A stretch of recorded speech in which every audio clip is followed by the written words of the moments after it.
হর হর মহাদেব আদেশ, জয় মা মা কালী।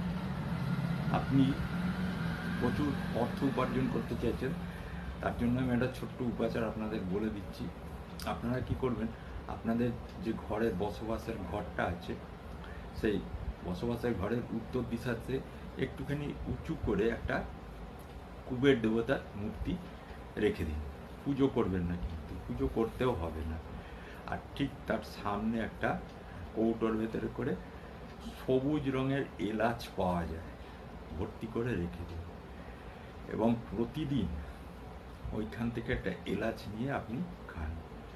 আপনার এতে কি হবে, আপনার উত্তর দিকটা অ্যাক্টিভ হয়ে যাবে প্রথম কথা, এবং অ্যাক্টিভ হয়ে গেলেই আপনার কিন্তু ধন উপার্জন হতে আরম্ভ হবে এবং প্রচুর ধন উপার্জন হবে। আপনারা এলাচি ফুরিয়ে গেলে আবারও ভর্তি করে রেখে দিন, নিত্য এইটা প্র্যাকটিস করে ফেলুন।